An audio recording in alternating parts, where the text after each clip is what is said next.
Bonjour tout le monde, ça c'est le périphérique parisien, l'axe routier le plus important d'Île-de-France où plus de 250 000 véhicules circulent chaque jour. Récemment, une annonce concernant les Jeux Olympiques a fait beaucoup parler d'elle. Une voie dans chaque sens de circulation sera réservée à certaines catégories de véhicules. Cette décision soulève de très nombreuses questions et dans cette vidéo, je vais vous expliquer comment ce projet sera mis en place. Et pour que ça soit plus concret, je vais également vous présenter à quoi ressemble ce dispositif. J'aborderai également les impacts d'un tel changement et pour aller plus loin, l'avenir du périphérique. Cette vidéo est sponsorisée par vous. Merci aux personnes qui soutiennent mon travail, vous pourrez les retrouver au générique. Et merci également aux abonnés et personnes qui s'abonneront, permettant d'agrandir la visibilité de cette chaîne.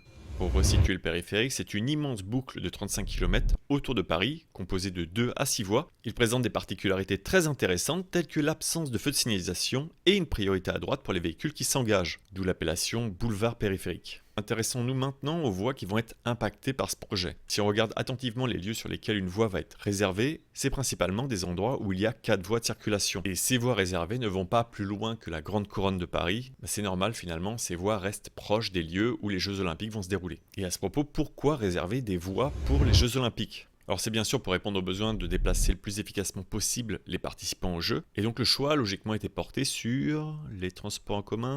Ah non, perdu. Le projet Grand Paris qui aurait pu permettre de relier les périphéries de Paris en transports en commun n'est pas encore fini, dommage. Et ce choix de réserver une voie du périphérique met donc en lumière qu'il n'existe à ce jour encore aucune solution plus efficace et rapide que la voiture pour se déplacer en périphérie de Paris. Et gardez ce détail en tête, je le développe plus loin. Le choix a donc été de réserver cette voie spéciale pour y faire transiter tout ce beau monde. Cette solution sera temporaire à certains endroits pendant les Jeux Olympiques et sera conservée après les Jeux à d'autres endroits. Et d'après l'article déposé au Sénat, pendant les Jeux, cette voie va donc servir aux véhicules d'urgence pour faciliter leur accès.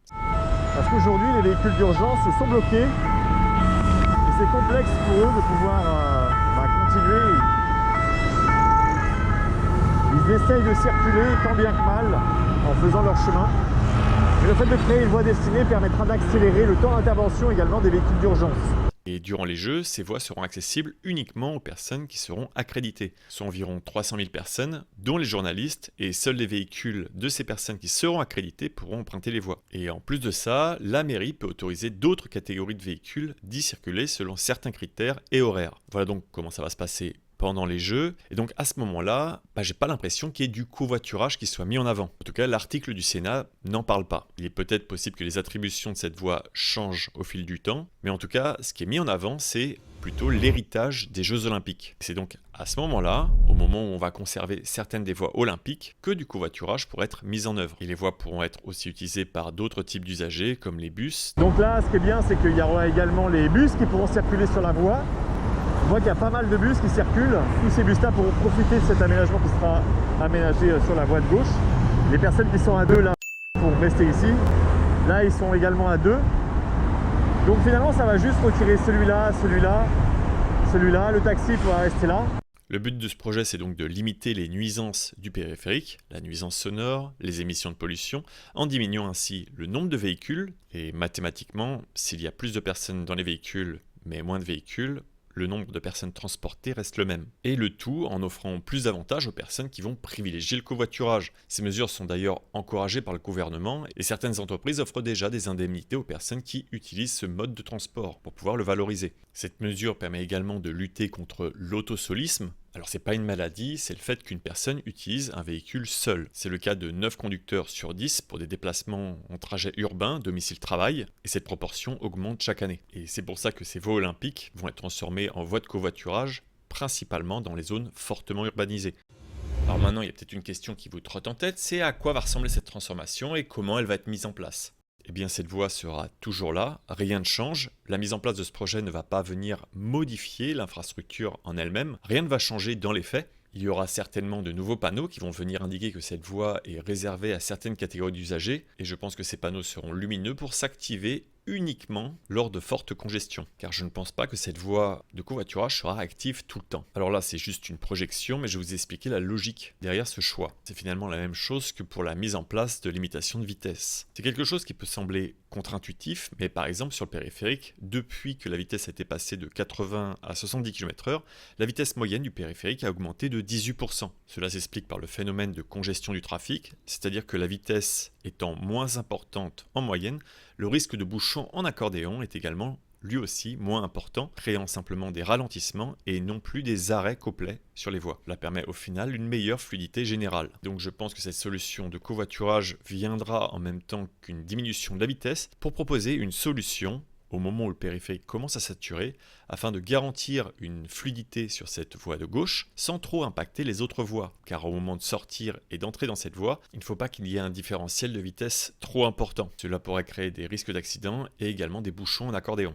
Bon, maintenant qu'on sait comment et quand seront activées ces voies, comment savoir si les véhicules qui circulent sont vraiment autorisés à y circuler? Lors des Jeux Olympiques, les plaques d'immatriculation seront simplement scannées et tous les véhicules non autorisés seront verbalisés. Ça, c'est super simple à mettre en place. Et une fois que les JO seront passés et que cette voie sera réservée à une catégorie de véhicules comme le covoiturage, là, un scan des passagers sera effectué pour savoir combien il y a de passagers dans le véhicule. Et s'il y en a 2 ou plus, alors le véhicule sera autorisé à emprunter cette voie. À ce moment-là, pas besoin de payer un forfait ou de remplir quelque chose, c'est automatique. Vous êtes 2 dans le véhicule, vous pouvez utiliser la voie. Ça fonctionne par rapport à ces petits radars qui scannent l'intérieur du véhicule. Ils sont déjà en place depuis près de 2 ans au niveau de la porte de Montreuil sur le périphérique. J'ai d'ailleurs pu voir à quoi ça ressemblait.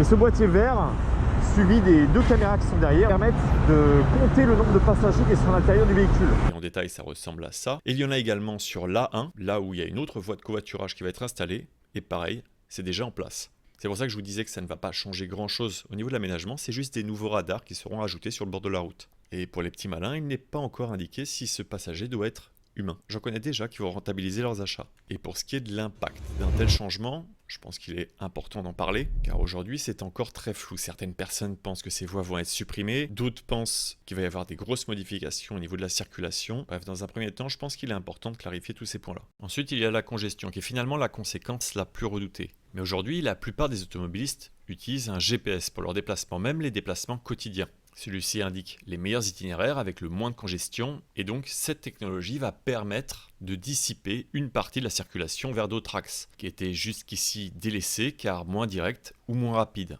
C'est ce que l'on appelle l'évaporation du trafic. Je vous mets les sources et documentation en description pour aller plus loin sur le sujet. Il y a également certains usagers qui vont peut-être profiter de cette voie pour se mettre au covoiturage, avec par exemple des collègues de travail, ou d'opter pour d'autres modes de transport selon la distance et leurs besoins. C'est ce que l'on appelle un report modal. Au final, cela va progressivement diminuer le nombre de véhicules. C'est finalement tout l'inverse du projet initial qui était le périphérique, qui a créé ce que l'on appelle le paradoxe de Bresse, c'est-à-dire qu'il a attiré tout le trafic avoisinant, encourageant même à l'usage de la voiture, car à ce moment-là, il a créé un itinéraire qui était le plus rapide et efficace pour circuler à Paris. Ces prises de vue ont été tournées vendredi à 17h30. Le périphérique sud est déjà encombré.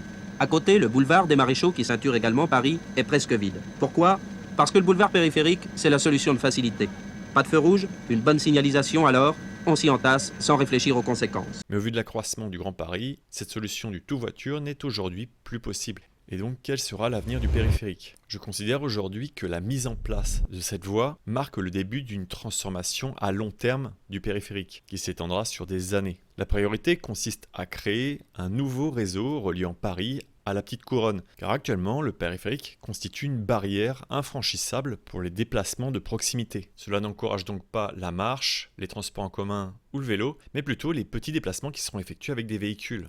Et c'est donc à ça qu'il va falloir dans un premier temps trouver une alternative. Certaines parties du périphérique ont été couvertes. En dessous là on a le périph' à droite. Et tout ça là, avec le cinéma CGR qui est à gauche, ça a été de l'espace qui est récupéré sur le périph'. Pour remédier à cette rupture, comme par exemple la porte des Lilas, et d'autres projets sont en cours, comme à la porte de Montreuil, et progressivement ces zones limitrophes à Paris sont en train d'être réaménagées afin de réinvestir cet espace et d'effacer cette division entre Paris et la banlieue. Pour réduire l'utilisation de la voiture sur les moyennes distances, il est également nécessaire de proposer un maximum d'alternatives au niveau du projet Grand Paris avec la mise en place d'un réseau de transport en commun qui va permettre de relier les banlieues entre elles, ce qui va également constituer une excellente alternative pour les usagers du périphérique, en évitant ainsi le transit en passant obligatoirement par la capitale. Il y a également la création du projet RER Vélo pour permettre de créer des maillages interurbains et ainsi d'encourager et de simplifier les itinéraires réalisés avec ce mode de transport. Et parallèlement à ces solutions, le périphérique pourrait progressivement être transformé pour devenir un nouveau pôle d'activité. Étant donné que cet espace est situé à seulement 5 km du centre de Paris, il pourrait être utilisé à d'autres fins que de la circulation automobile. Il y a quelques années, qui aurait pu imaginer que les voies sur berge, qui étaient une autoroute urbaine, se transforment en promenade le long de la Seine? Aujourd'hui, il est même difficile d'imaginer toutes ces circulations à cet endroit. Le périphérique actuel, tel qu'on le connaît, encourage à ce mode de déplacement qui est la voiture, sans remettre en question l'urbanisme centralisé autour de Paris, qui empêche les banlieues de s'émanciper en les rendant dépendantes à cet axe. C'est peut-être donc ici une occasion de repenser notre manière de se déplacer en développant d'autres modes de transport et de non-transport, comme le télétravail par exemple. Il est peut-être donc temps de repenser cet espace et plutôt que de chercher à fuir les villes pour retrouver une meilleure qualité de vie, de radicalement repenser leur urbanisme pour l'offrir ici. Encore faut-il que la végétation ne soit pas oubliée durant cette transformation, au risque de rendre ces nouveaux espaces invivables.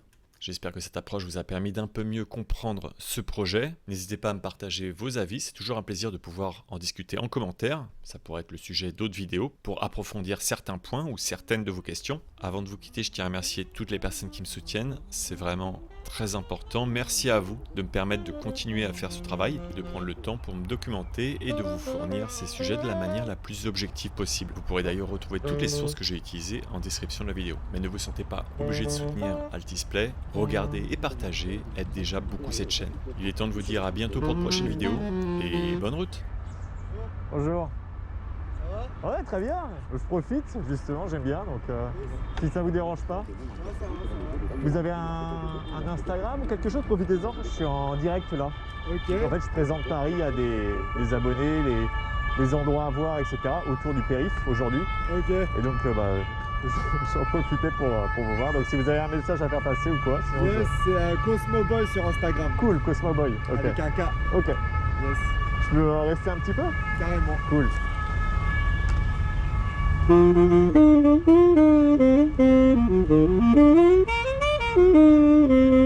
you.